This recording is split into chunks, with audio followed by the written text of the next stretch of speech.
Hey y'all, I sold this Kangol hat on Poshmark, and I showed you before how I packed them for eBay sales and stuff, but a Poshmark sale is a priority label, meaning you can use free supplies.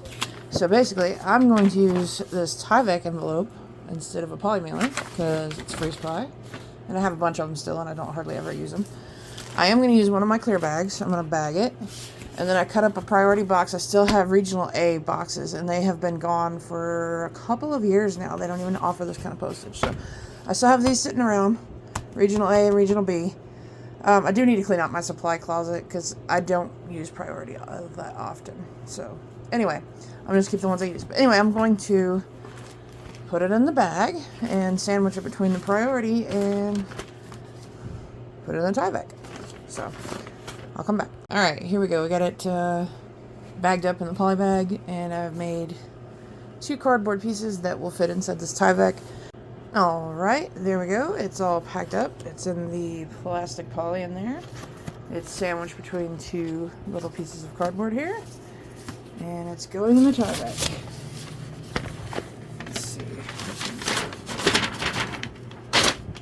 Fits pretty well. I'm going to seal it up, and that'll be how I pack the Kangol hats for Poshmark. And next we have this Panama Jack original hat. It sold for $19.99 plus shipping on eBay, and we're going to get it packed up. Okay, how do I pack these hats for eBay for shipping? I take them and I put a little bit of bubble in them. This is like extra bubble that I have for when I get like Amazon packages, stuff like that. I'll put it in there. Then I'll take one of these 10-gallon clear plastic bags because I don't have a poly that'll fit that for now. But these work great. These are great for waterproofing.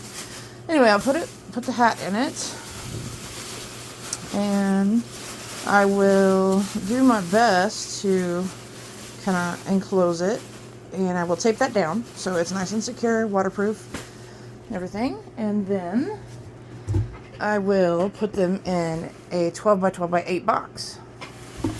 And what I'll do is I'll put some packing paper down in there. I got my roll of packing paper. And I'll put a little bit in the bottom, and I'll kind of just support it, and it'll sit kind of sideways like that, but it does fit in the box. And it keeps it nice and secure. And I'll put some more packing paper on top, make sure it's not crushed, but it's just enough to support it where it'll be nice. Alright, it's all packed up, ready to go. I used my 3-inch tape, my little pink 3-inch dispenser. Anyway, 1 pound, 3 ounce. So not too bad. Now this next item is pretty fun. It took forever to sell, and you know, I probably wouldn't recommend it if you want to like move things quickly, but this is really cool. It's an ostrich egg, and it's hand painted. And I ended up getting $27 for it. I got it at an auction just because I wanted to have it. It was like, I think $5. I've had it for quite a while. It's over a year. But honestly, I was willing to keep this if it didn't sell. So it's pretty cool. It's hand painted. It's got little, I think it's flamingos on there.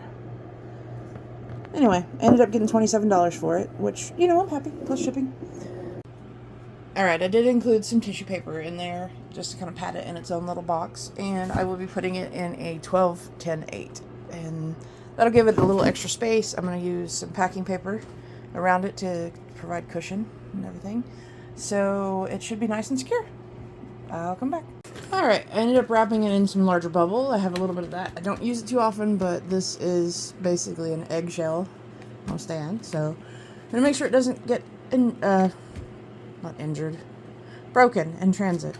So wrapped in a little bubble. There's paper on the bottom, paper around all the sides, and a nice secure layer of paper on top. And we're going to close it up and tape it with 3-inch tape. Be good to go. And there we go. All packed up, nice and tight and secure. I don't think that's going to have a problem. And it's 2 pounds, 2 ounce. Yep.